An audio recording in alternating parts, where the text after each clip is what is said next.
আসসালামু আলাইকুম প্রিয় দর্শক, অন্য মঞ্চের আলাপচারিতায় আপনাদের সকলকে আমন্ত্রণ জানাই। দেশটি ছিল, তার নাম ছিল পূর্ব পাকিস্তান। সে দেশ আজ নতুন নামে হয়েছে বাংলাদেশ। এই হওয়াটার অনেকটাই ভারতের সৌজন্যে। মুক্তিযোদ্ধারা অবশ্যই ছিলেন, তবে ভারতীয় ফৌজও ছিল পুরো মাত্রায়।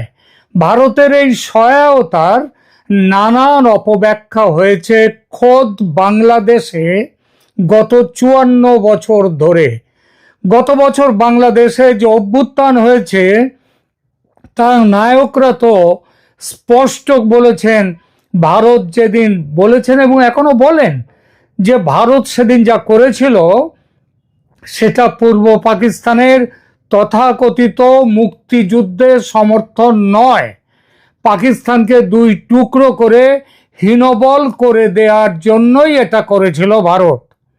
এই অপব্যাখ্যার অন্তর্নিহিত অর্থ হলো মুক্তিযুদ্ধ নামক কোনো যুদ্ধে নামেনি পূর্ব পাকিস্তানের মানুষ।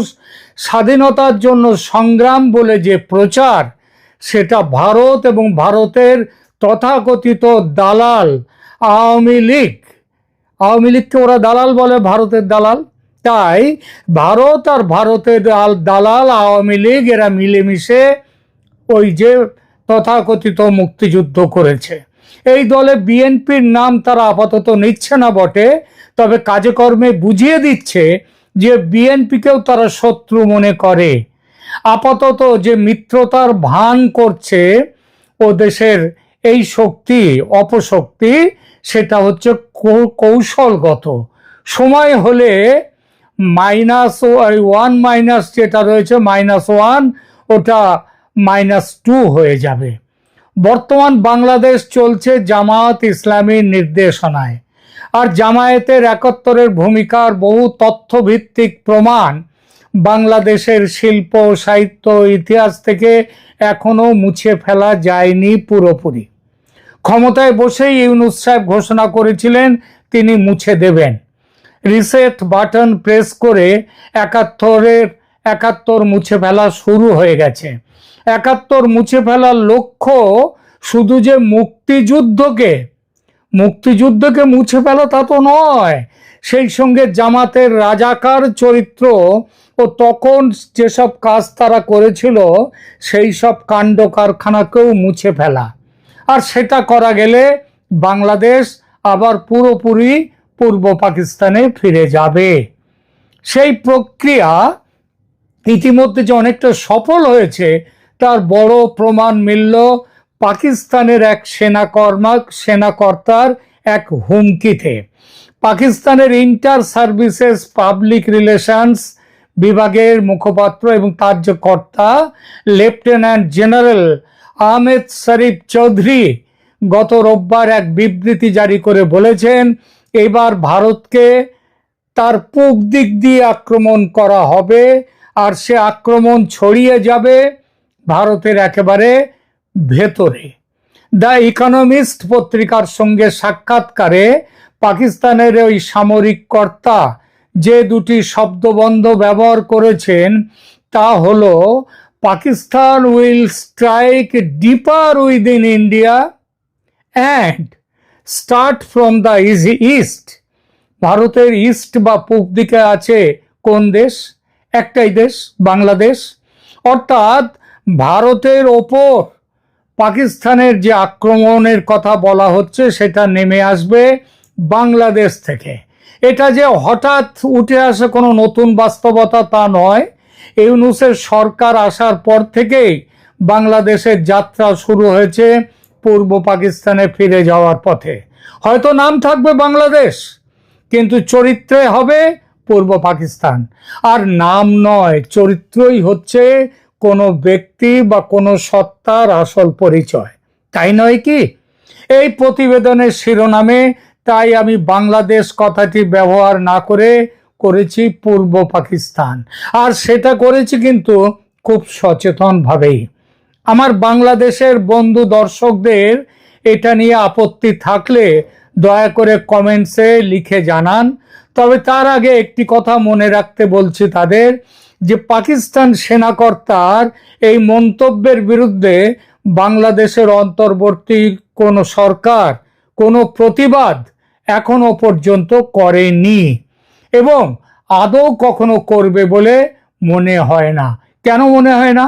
কারণ বাংলাদেশের ইউনূস সরকার যে গোপনে পাকিস্তান থেকে অস্ত্রশস্ত্র শুধু আমদানি করেছে ও করছে তা নয়, পাকিস্তানি সেনা অফিসারদের নিয়ে এসে শিলিগুড়ি করিডর, তিস্তা বাঁধ প্রকল্প ইত্যাদি এলাকা নিয়ে অনেক বৈঠকও করেছে।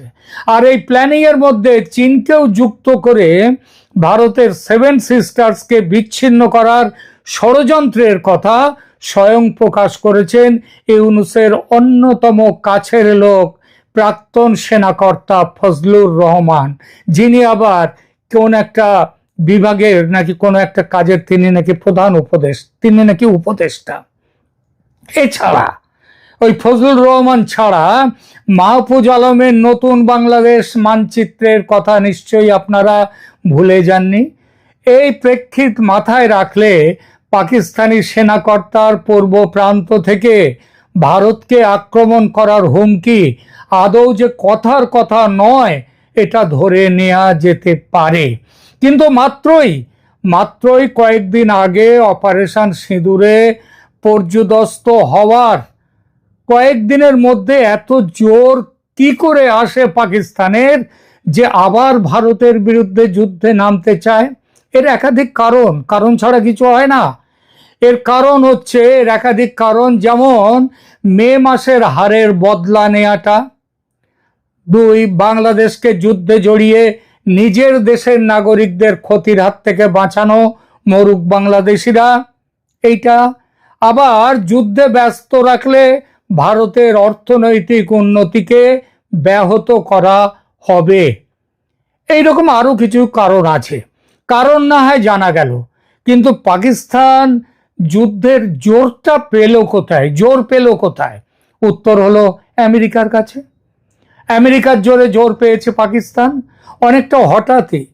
ট্রাম্প সাহেবের বর্তমান তীব্র ভারত বিদ্বেষ এবং সুতীব্র পাকিস্তান প্রেমের কারণে পাকিস্তান জোর পেয়েছে। এই অবস্থা বা পরিস্থিতি একেবারে কিন্তু মিলে যায় 71-এর সঙ্গে। তখনও সোভিয়েত ইউনিয়নের পতন ঘটেনি। দুনিয়ার ভাগাভাগি ছিল 2টি ব্লকের মধ্যে, শীত যুদ্ধ যাকে বলা হয়, একটি আমেরিকার, অপরটি সোভিয়েত রাশিয়ার।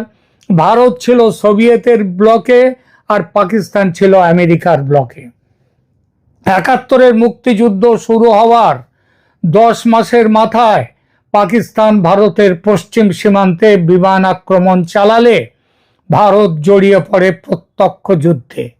সে যুদ্ধ ছড়িয়ে পড়ে পূর্ব পাকিস্তানে। ফলাফল কি হয়েছিল কারো অজানা নয়। পূর্ব পাকিস্তানে 93,000 সৈন্য সহ পাকিস্তানি বাহিনী আত্মসমর্পণ করেছিল। একেবারে কি বলবো, ভয়ঙ্কর দুর্বলের মতো। কিন্তু এই আত্মসমর্পণ ঘটতো না যদি পাক বাহিনীকে মদদ দিতে এগিয়ে আসা আমেরিকার 7ম নৌবহরকে পাল্টা হুমকি দিয়ে ভারতের পাশে দাঁড়াবার জন্য সোভিয়েত রাশিয়া তার নৌবহরকে পাঠিয়ে না দিত। সেদিন সোভিয়েত রাশিয়ার পাল্টা হুমকিতে আমেরিকার 7ম নৌবহরকে ফিরে যেতে হয়। সোভিয়েতের পাল্টা হুমকিতে 54 বছর আগের সেই দৃশ্য আজ নতুন করে অভিনীত হতে চলেছে এই উপমহাদেশে সামান্য কিছু কসমেটিক পরিবর্তনের সহ। পাকিস্তানকে ভারতের বিরুদ্ধে লেলিয়ে দিয়েছে আমেরিকা। যুদ্ধে নামো ভারতের বিরুদ্ধে। আর্থিক পরিস্থিতির কথা বাদ দিলাম, সামরিক শক্তিতে ভারতের সঙ্গে পাকিস্তানের ফারাক 71-এর তুলনায় অনেক চওড়া। এখন গ্লোবাল ফায়ার পাওয়ার ইন্ডেক্স 2025 সেই তাদের অনুসারে এই গ্লোবাল ফায়ার পাওয়ার ইন্ডেক্স তাদের অনুসারে ভারত 1.46 মিলিয়ন সক্রিয় সৈন্য, অর্থাৎ 14,60,000 সক্রিয় সৈন্য এবং এর সাথে আছে অন্যান্য যেসব আমাদের প্রতিরক্ষা সাথে রয়েছে তারা। এটা শুধু আমি বললাম মিলিটারির কথা। এবং $81 বিলিয়ন প্রতিরক্ষা বাজেটে 81 বিলিয়ন, অর্থাৎ এবার হিসাব করুন 1 বিলিয়ন মানে $100 কোটি। তাহলে $81 বিলিয়ন মানে কত হতে পারে? প্রতিরক্ষায় বিরাট পরিমাণ প্রতিরক্ষা বাজেট নিয়ে আজ দুনিয়ায় চতুর্থ সামরিক শক্তির দেশ হলো ভারত। আর পাকিস্তান অন্যদিকে 12তম স্থানে রয়েছে। 4 নম্বরে ভারত, 12 নম্বরে পাকিস্তান। ফারাক অনেকটাই চওড়া। সেটা দেখা গেছে ভারতের সাম্প্রতিক অপারেশন সিন্দুর অভিযানে। সেই অভিযানে নির্ণায়ক পরাজয়ের পর এত অল্প দিনের মধ্যে যুদ্ধের হুঙ্কারের পেছনে পাকিস্তানের গ্রহণযোগ্য কারণ একটাই, সে জোর কোত্থেকে আসছে, সেটা হচ্ছে আমেরিকা থেকে। মেড়া লড়ে খুঁটির জোরে বলে একটা কথা আছে। অপারেশন সিন্দুরের সময় পাকিস্তানের খুঁটি ছিল চীন। দেখা গেছে সে খুঁটির জোর ছিল না। সস্তার 3 অবস্থা। চীনের সস্তা অস্ত্র, সস্তা বিমান ভারতের আক্রমণের সামনে রুখে দাঁড়াতে পারেনি। এরপরেই উপমহাদেশের জিওপলিটিক্যাল অবস্থানে পরিবর্তন ঘটল। ভারত হয়ে গেল আমেরিকার শত্রু, পাকিস্তান হয়ে গেল মিত্র। বেশ্যারা নতুন বাবু ধরে তখন যখন বোঝে নতুন বাবুর কাছ থেকে আরো বেশি মালকড়ি বাগাতে পারবে। অনেকটা সেরকমই হয়েছে পাকিস্তান আমেরিকার সম্পর্কের ক্ষেত্রে। তবে মনে রাখতে হবে, এই বাবু পাল্টানোর ব্যাপারটা কিন্তু মেনে নেবে না চীন, কারণ চীন পাকিস্তানকে কম দেয়নি। চীন ইতিমধ্যেই পাকিস্তানের বিরুদ্ধে এবং ভারতের কাছাকাছি যাওয়ার স্পষ্ট ইঙ্গিত দিচ্ছে। 71-এর যুদ্ধের সময় চীন, পাকিস্তান, আমেরিকা কিন্তু একজোটে ছিল। এবার যদি সত্যিই যুদ্ধ বাধে, আর তার সম্ভাবনা যথেষ্টই, তাহলে পাকিস্তান সঙ্গে পাবে বাংলাদেশকে, আর মাথার উপর তো আছে আমেরিকা। অন্যদিকে ভারতের পাশে এখনো রয়েছে দাঁড়িয়ে রাশিয়া। অর্থাৎ সেই 71-এর মতো চীন 71-এ ঝুঁকেছিল পাকিস্তানের দিকে, তবে সরাসরি নামেনি। সেটা চীন কখনো নামে না, এবারও সরাসরি নামবে না।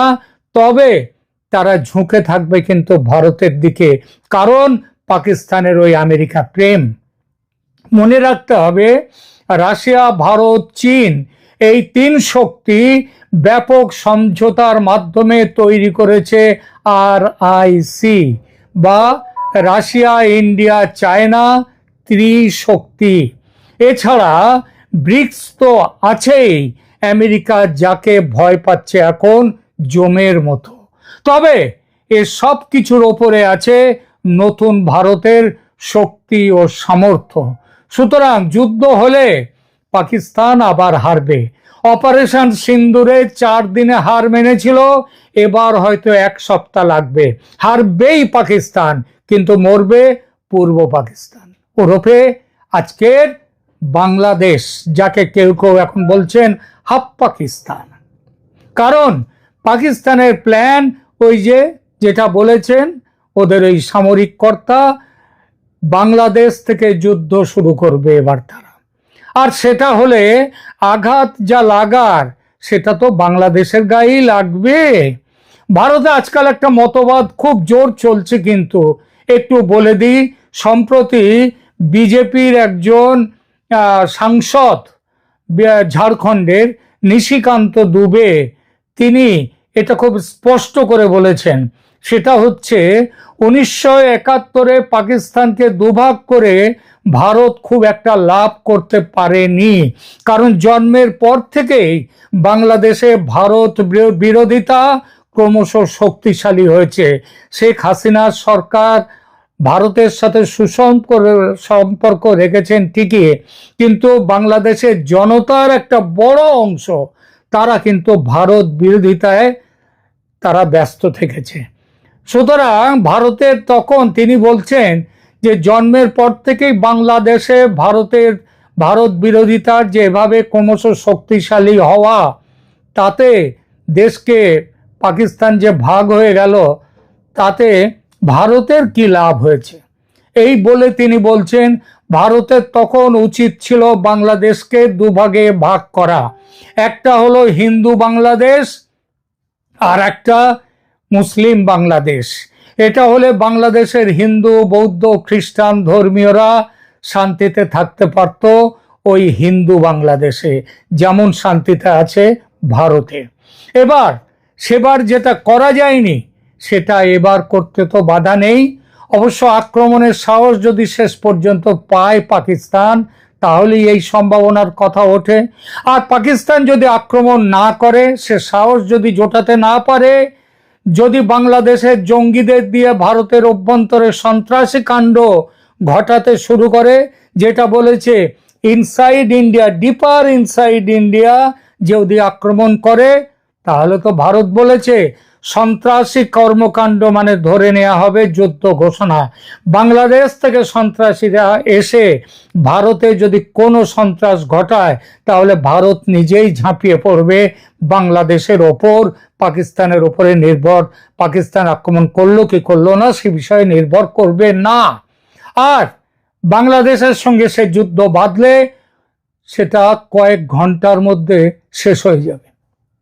আর পাকিস্তান যদি সে যুদ্ধে জড়ায়, তাহলে হয়তো কয়েক দিনের পরিসমাপ্তি হবে, কয়েকদিন লাগবে।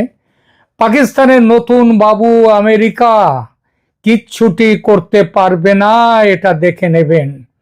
তখন বাংলাদেশ যদি দুভাগ বা তিন ভাগ হয়, যে সম্ভাবনা প্রবল, পূর্ব সীমান্ত সুস্থির রাখতে ভারত কিন্তু তৈরি